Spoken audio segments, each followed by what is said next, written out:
And welcome to From Dublin to Cleveland. I am your host, as always, Logan Howard, and I am joined, as always, by the Ernie to my Bert. It is Brendan Thomas Merritt. How is Brendan doing today? Brendan's doing great, thanks, although he's a little bit confused by that reference you just made. It's Sesame Street. That'll be why. That big yellow bird freaked me out as a child. Traumatic. I could not watch that crap. Anyway, what we're doing today is we're going to be playing something like that. Yeah, we're going to be playing a new game today. It's going to be called Droodles, which means there's going to be pictures that Brendan is going to be flashing up on the screen, and I am going to be trying to guess what in the world that thing is. It could be a movie, it could be a Bible character, it could be a Bible verse, it could be anything. It could be whatever, who knows. But it could be one of those three options. So with that, I'll turn it over to Brendan and he can get us on our way.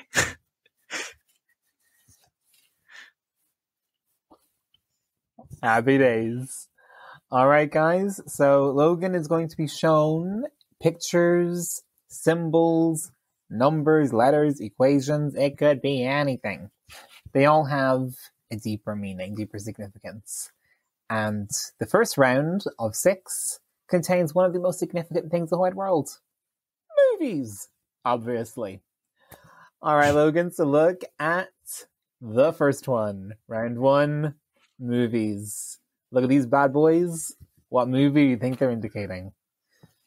All right, so we've got a no white sheep and so there's a sheep, a white sheep, and then there's like a bar above it. And then we've got a bell and a black sheep. So no lamb and a bell, black lamb. Oh boy. Why do I feel like this is a movie I have no idea what it is? Some of you might be listening right now saying, hey, Logan, this is what it is. But you're not live, so I can't really guess it. I'm going to just say what I see, which is no good sheep, Bell the bad sheep. Is that right? My favorite movie from 1986. No, it's not. Silence of the Lambs. Oh, okay. Yeah, it's not no white sheep. We only accept black sheep as no noise. So Silence of the Lambs. Oh, you meant left to right, not, all right, let's see not if in a they're any column. better.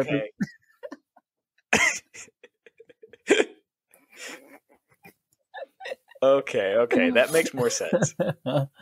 Typical American, always focusing on the race of sheep. All right, let's see if you fare any better with the second one. Number 2. All right. So the second one, I see a snowman.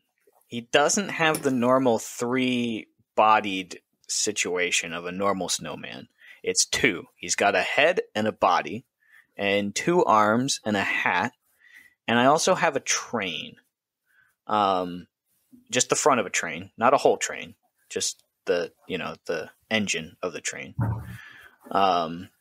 And I guess I should ask this. Does the R1 and N2 have anything to do with this? Yes, round 1, number 2. Oh, okay. But they're not part of the answer. Wow, I am very bright. I know. That's why I know what question wrong. Okay, so snowman and train.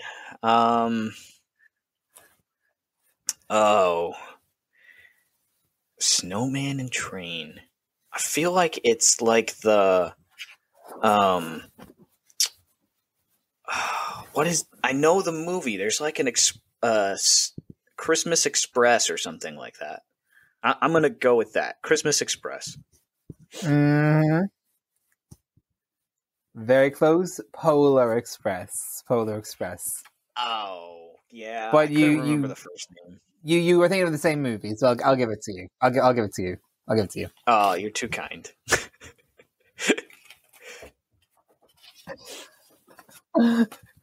All right, the third one, and all the Christians let me log off in disgust. Oh boy. Dare the Christians Okay. So advertise there's there in the bottom left-hand corner, there's a boy-looking person. Now, if I had to guess just from this picture, I would guess he's blonde. But from the other things, I don't think he's blonde. So there's just this little boy. He's got no face. He's just got hair and an outfit. And then there's these 3D glasses. And one of the eyes is blacked and one is open. I don't think that's important, but maybe it's a pirate 3D viewing. And just this one guy's lost sight in one eye, and so he can only 3D view through one eye. And then there's a pot. You're on the right track. Looks like some kind of mixing pot, a witch's brew maybe. And then there's a wand, which is very it's got a couple stars around it, so maybe it was waving around and doing something magical. And then there's a hat, which looks like a witch's hat. Now, with all of that combined together, separately I would guess some like Halloween movie. But all together, I'm going to guess it's Harry Potter. It is Harry Potter. All right. Well done. 2 out of 3. I like this. Okay, number 4. Easy peasy lemon squeezy. So round 4, we've got a house that has a signal on the top right part of it. So it sort of looks like a Wi-Fi signal, but the house is like the little dot at the bottom of it. So and it's a big house. The house is pretty big compared to the signal. So it looks like maybe the house is sending a signal that maybe like a dish. I don't know. Then we've got a phone, and the phone is also sending a signal. It's got signal bands, 3 bands, and then just a phone. And then we've got a weird mask that sort of looks like a luchador mask. So like if you're one of those wrestling people, it looks like a luchador mask. It's got a pointy chin. Could also be like a Spider-Man mask, but at the same time, I'm not exactly sure if it's Spider-Man. So, I feel like it might be Spider-Man though. But which one? Probably, let me guess, it's the newer Spider-Man, so is it like Spider-Man Homecoming or something like that?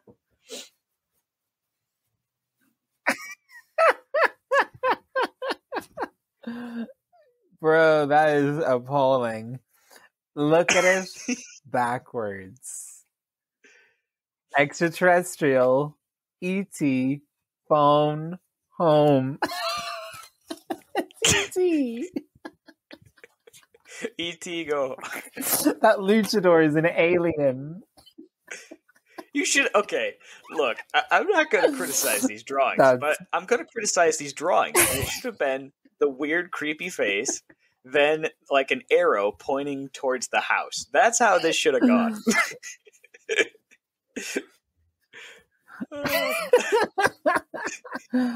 I appreciate that you are not going to criticize the drawings. Nope, didn't criticize at all. All right, number 5. All right, so we have a number. Classic. We have a number 1 circled, sort of like if you've ever seen a Thing 1 or a Thing 2, like that little logo that says Thing above it, but this one doesn't say Thing. This just has the number in a circle. And then we have the house again, which from what we learned last time is a home, and don't worry anything about the broadband width that is there. So then we go down to the bottom and we see a white guy running with a bag. Sort of. It's like one of those figures you'd see. It's always about race.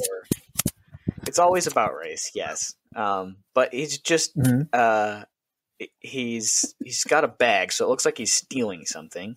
And then there's now a colored in black guy doing the same thing. So let's see. So one, oh man, I am I'm lost. It looks like, so if I was just saying what I saw, I would say it's one home to rob or something like that. That would be my guess. So I'm going to go with that. One home to rob. Maybe that's a movie. Maybe it's not.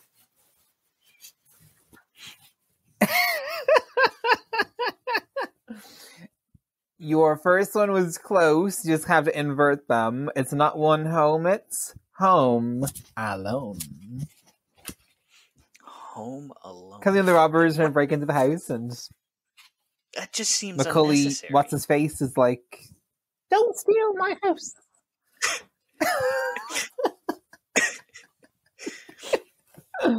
Again, not criticizing the drawings. Not criticizing the drawings at all. Nope, not me.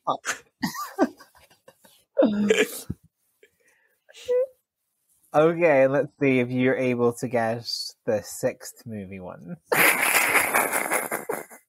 I made these and even I forgot what that one was temporarily.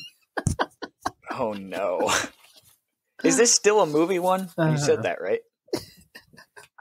Okay. It is. It's not only a movie, but there is a movie of it, yeah. Okay, so I see a croissant, I believe is what that is. It could also be some weird alien thing, but I'm pretty sure it's a croissant.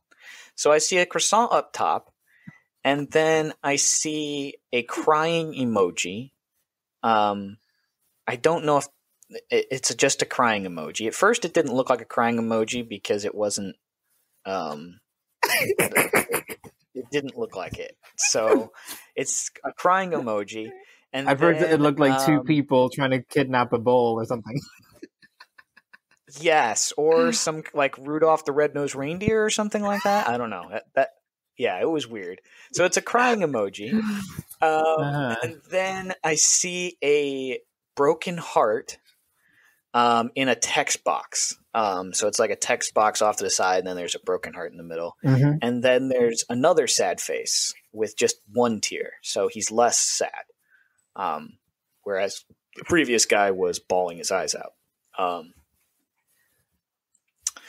So I don't know. I don't know how this is gonna work out, but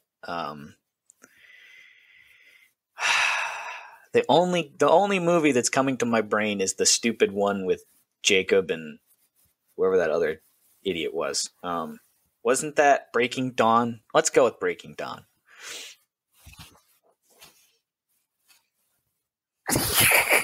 What have croissants got to do with the dawn? It's breakfast. Les Miserables. Because they're all miserable and they live in France. Oh, okay. Okay. I guess I'd have to see that movie. I see it now. It's like I see miserable people, and people talking about being miserable, and I see a croissant. Whatever could it be? No idea. Okay. Well, you got 2 out of 6 for the movie round. Let's turn to the next section. So this is slide 12, round 2. Who is this Bible person? So slide 12. Okay. So round 2. We've got a squirt gun, with water spraying out of it. So maybe it's a water gun. Then we've got a guy in the middle with his arm in a sling, and so he's just his arm doesn't work.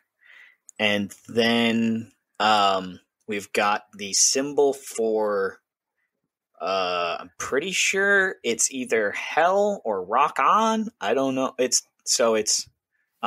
index finger and pinky up, and then the rest of your fingers down. So there's that. Who broke their arm in the Bible? This is a good question. And why water? It's not about who broke their arm. It's about the thing you said you saw.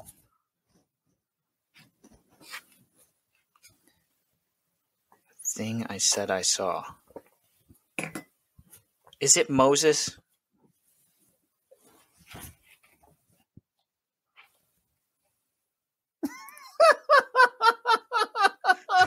No.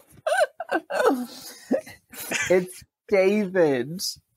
Because Goliath was shooting his mouth off, and David had a sling and a rock and killed him. So it's David. What?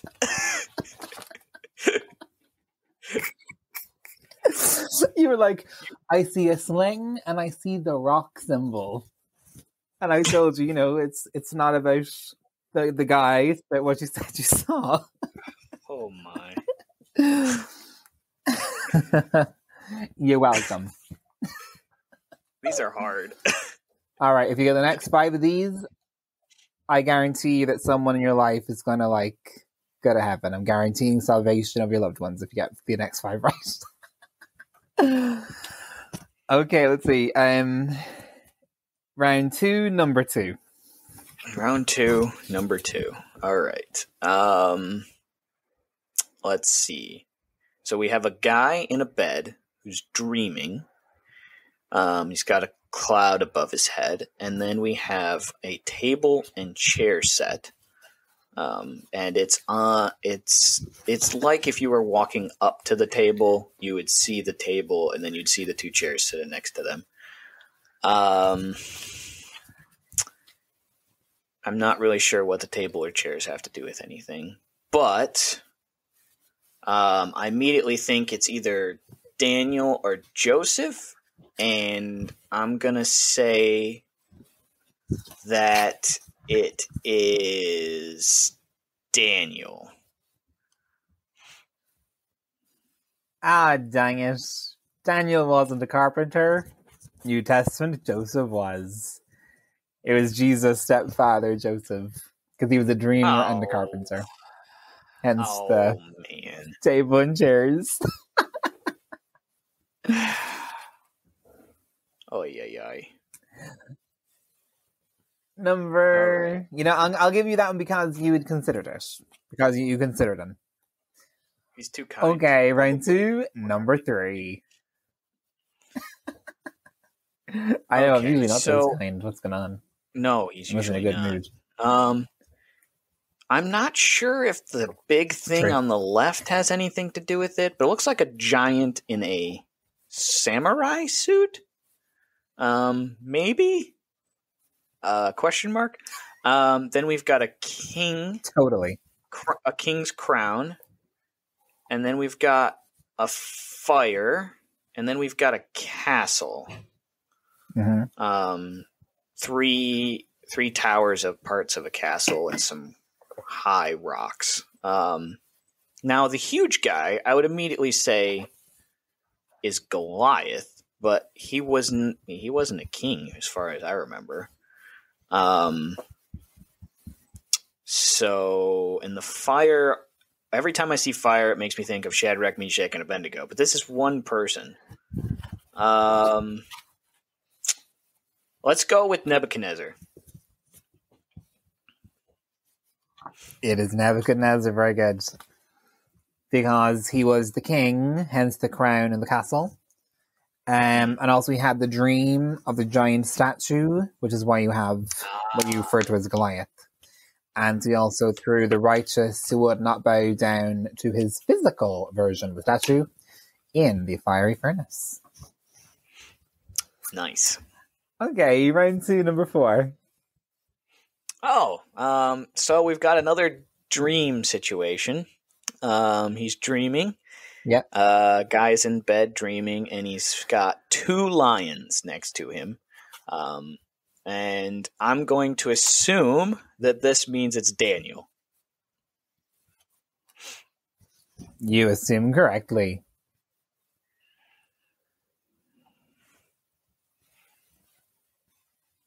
Okay, look at number 5. Even I temporarily forgot what this one is. Oh, I think I remember. Okay, so we have a serpent in the sea. Sort of what looks like he's surfing. Not really in the sea. It could also be the letters SC because the dragon is in the shape of an S, and the ocean wave could be conformed to being a letter, the letter C. So there is that. I don't think that's anything to do with it. But yeah, it could be Goshen is my favorite character in the Bible.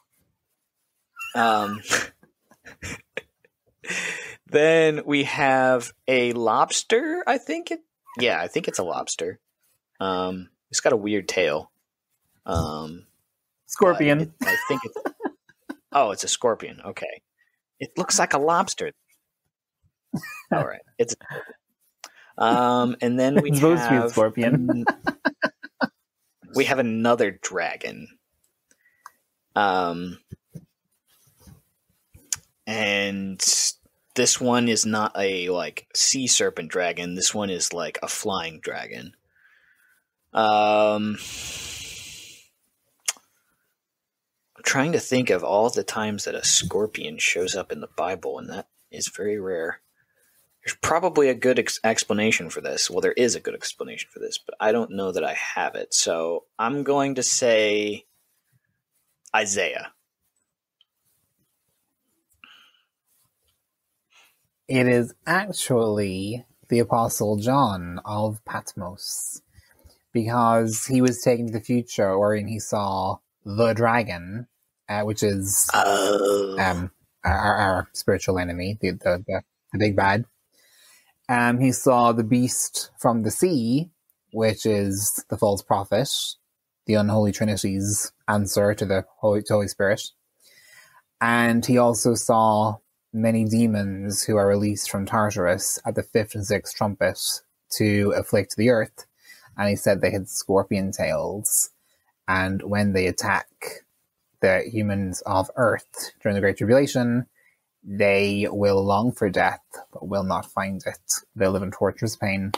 So the person who actually saw all of these was John of Patmos. I see. Okay, that makes sense. Is this our last one? Yeah. Yep, one more for this section. And it's an easy peasy lemon squeezy one. All right. Easy peasy lemon squeezy. Okay, so emphasis on the lemons. Let's see. We've got a tree, a Christmas tree specifically. We also have a palm tree and an oak tree and some fruit. I would say a pear, grapes inside of a bowl. And then we have a woman standing in the middle of all of them. So Christmas tree would lend me to think Mary. But I feel like with the other trees, it probably has more to do with Eve. So I'm going to go with Eve.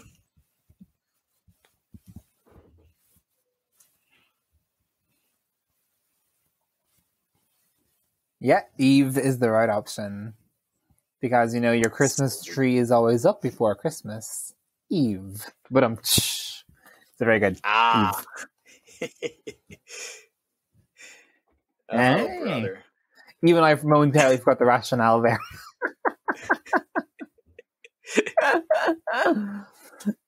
All right, then we've got 6 more. These are all Bible verses.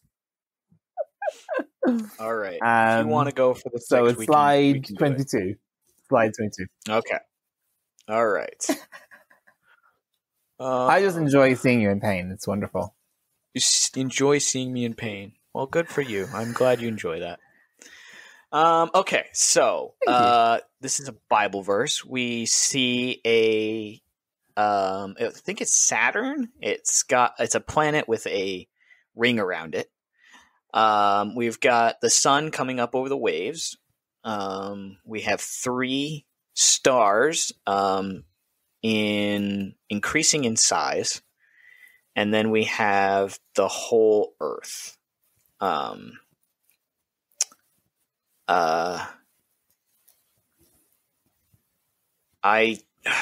don't know that I can quote this verse exactly, but I think it is in Genesis and something about whatever day it was that the sun, stars, and Earth were made. I feel like it was the 3rd day, maybe? The Earth had already been made before the 3rd day, but there's one verse that encapsulates all of this.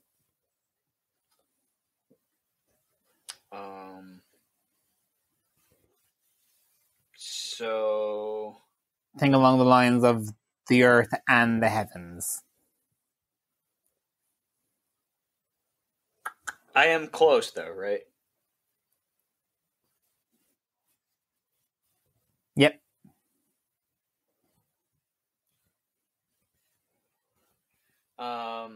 So it's not so much like, a verse about the Earth, a verse about the sky, a verse about the sun, but one verse encapsulates all of it. So, like, the evening and the morning were the 4th day or something like that? It's the 2nd day? You're complicating it. Earlier. You might as well just say the answer at this point, because otherwise I'll just be reading the whole book of Genesis, and that might take 15 minutes. All you had to do was read the very first verse, Genesis 1:1. In the beginning, God made the heavens, the sky, outer space, heaven where he dwells, and the earth.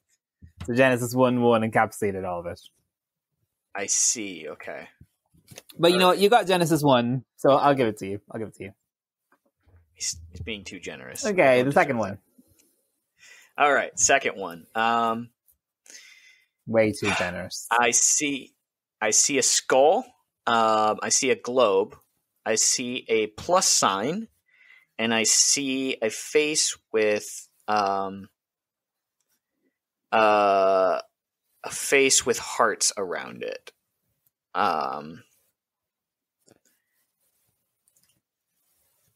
Is this for God so loved the world that gave his only son to be a propitiation for our sins? Something like that?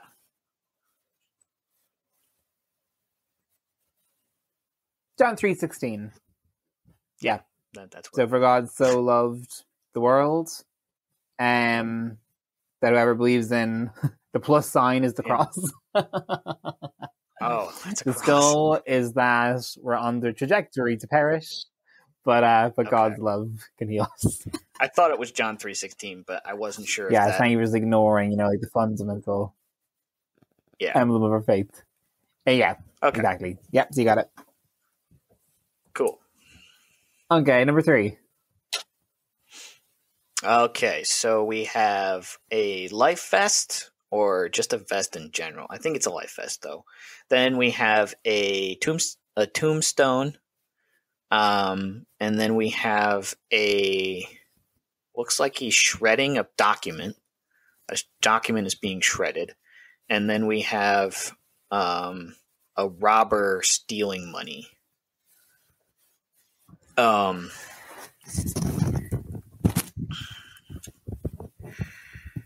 Oh, brother, this is painful.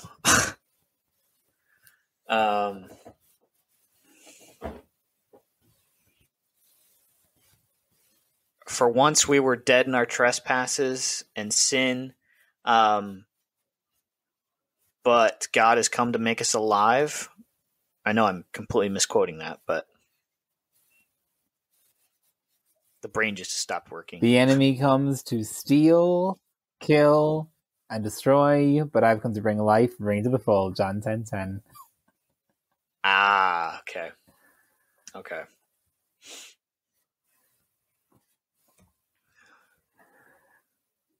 Okay, number 4. We're almost there. You'll soon be put out of your misery. Crying emoji, so Jesus wept? You bet it is. That's the only one. Number 5.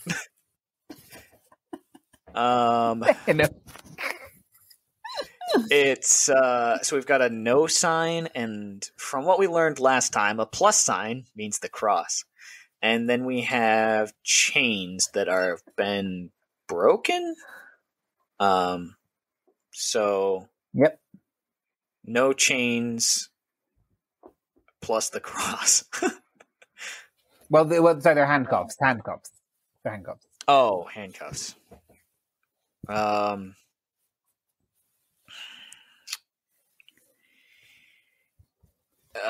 There's so many verses. That's the problem.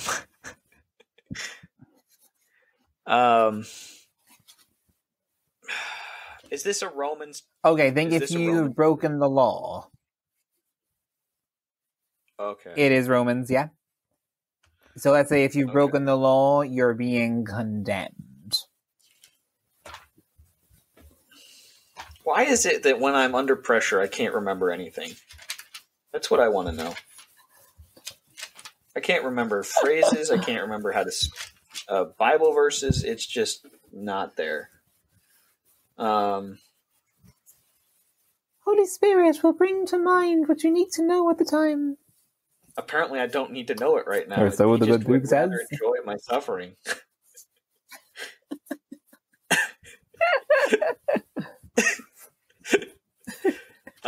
He's humbling you. I'm just gonna punt for time's sake.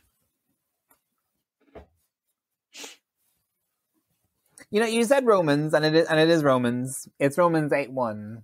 There is now no condemnation for those who are in Christ. So no conviction, no arrest, no judgment, no punishment. So no condemnation for those who are in Christ. I see, but where does the flesh part of that? Okay, and then the very last one. Yeah, that's not in every version, so I just pretend that doesn't. I just assume that doesn't exist. That's true. Okay. We've got a happy demon devil looking thing. I'm not sure what it's supposed to be. We've got a life jacket, and then we've got a no symbol, and then we've got time, or clockwise, and then we've got a face with an angel. We've got a grave, or a grave, and then we've got a crown, and then we've got a present. I am not good at this, everyone.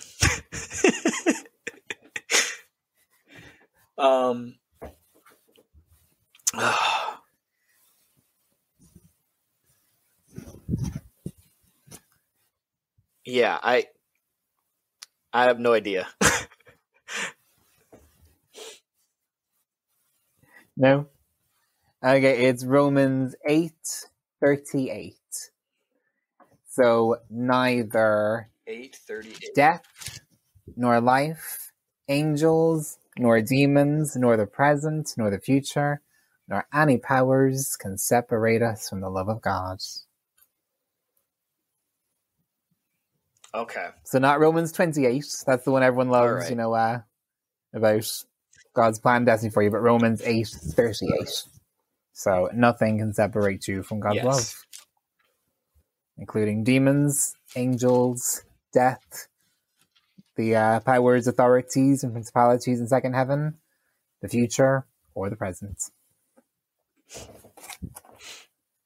All right. All right, guys. So after 18 torturous questions, Logan got a very impressive 10 out of 18. So, well done. That's impressive. Last time I tested people on this, I think the maximum they got was 2. It was a generous 10. Very generous. 3 of them were. You probably only deserved like 6 or 7. Yeah. Good job. But anyway, so to close out our lovely time, we're going to be in Proverbs 14, verse 10. And so with this, we will be talking in Proverbs, again, 14, verse 10. And this is what it says. The heart knows its own bitterness, and a stranger does not share its joy. Sounds like a really sad, depressing verse.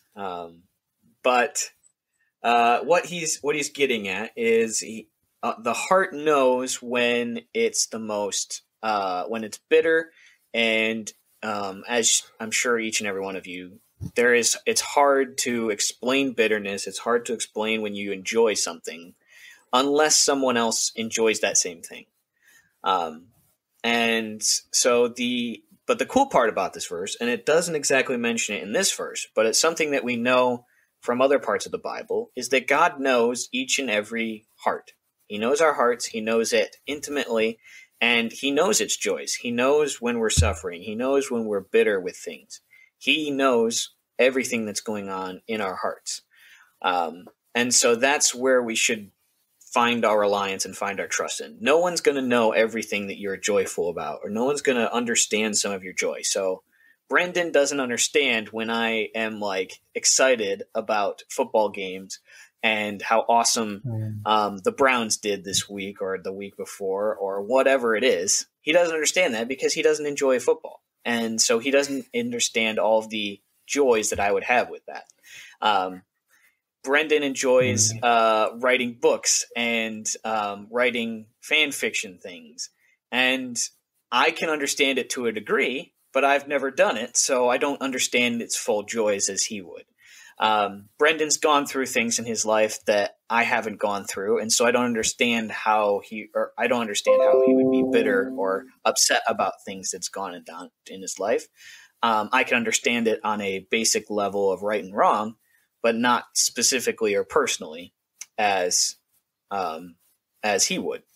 So it's the same sort of thing. Is don't put your heart or your trust in someone else, because they don't know. They don't know your joys. They don't know your struggles. They don't always know. I mean, you can tell them about it, but just understand that the person who knows you the best, who knows all of your bitterness, all of your joy, it's God. And it's not any human being. They can't fully comprehend your joys and your bitterness, but God can. And so that's why you should put your trust and rely on him. Brendan, anything you'd like to add? God can. So that's why you should put your trust and rely on him. Brendan, anything you'd like to add? Yeah, wow. When Logan first suggested that we topic this first, I thought, why don't you do that? I'll just listen. But you know what? That was very well delivered, and it's so true. Every person has an enemy. He is the devil. The powers, principalities, authorities, beyond spirits, they're all under him. And Sam calls him the enemy of the soul. That means he is entirely and utterly rigged against the well-being and health of your mind, your will, and your heart. And these attacks and assaults begin long before you even have the wit to realize what's happening. And there will be things that grieve you, and you won't even know why. Things that cause you to feel upset, or lost, or concerned, or flummoxed, and you can't even rationalize it yourself. But the wonderful thing is, God knows. He understands your heart completely, because he made it. He's omniscient, so he knows exactly how it got broken, and he already knows what the cure for broken heart is. And it's his son, Jesus. And you might be hearing this for the first time ever, You may have been walking with the Lord for decades, and this is just, all right, Jesus loves you, rigmarole. But that is a reality and truth that should always take your breath away. And all you have to do is say, Jesus, I don't know why this affects me so badly. I don't know what's going on, but you do. So show me the root of this pain. Show me the root of this bitterness. Because bitterness is a weed. And like any weeds, in a garden, if you don't pluck them up at the root, they just spread. They spread into other areas of your life, into your relationships. People stop calling you and wanting to spend time with you because they see you as a negative ninny. But actually, when you invite Jesus into that most intimate place in your heart, he can do intense work. And sometimes it'll be instant. Sometimes it can take a year and a half or 2 or 3 years, because your heart is like an onion. Your will, your heart, your mind, they're like onions. And they've got layers. Layers of triumphs, layers of good memories, and layers of pain, and layers of trauma.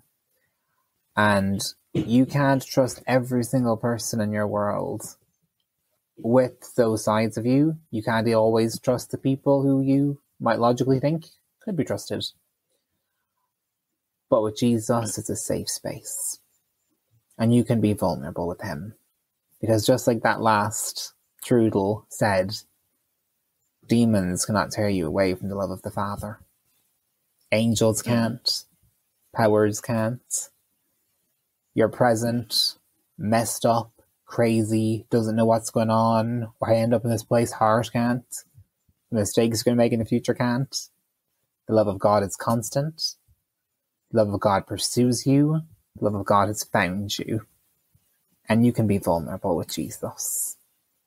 And you might not like what he shows you, especially if he tells you to cop yourself on, because maybe you're making some unwise decisions. But also there are things that people have done to you or said to you, a way that they've treated you that were just wrong. And he hates that. And he has stored your tears in a bottle and keeps them in heaven with him. But he wants to heal you today. So just approach him boldly, come before the throne of grace, and say, God, the enemy came to steal, kill, and destroy, and you've come to give life and give it abundantly. Well, I'm not experiencing that, but I want to. And Jesus and you are both going to put on your gardening gloves, and you're going to get to work pulling up those weeds from the root, pulling up the source, and he's going to heal you step by step, little by little, and you're going to enter into the fullness of what he has for you. And it's well worth the work. Amen. So for wrapping up today, if you need to would like to get into a hold of us, it is at lhowa62wgu.edu. And anything you want to add before we say goodbye, Brendan?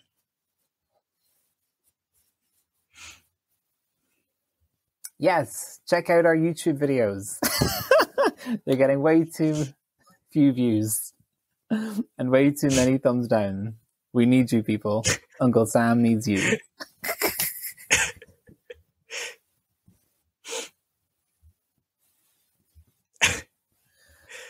Yes, indeed. Well, we will see you all next week, and have yourselves a good day, and goodbye.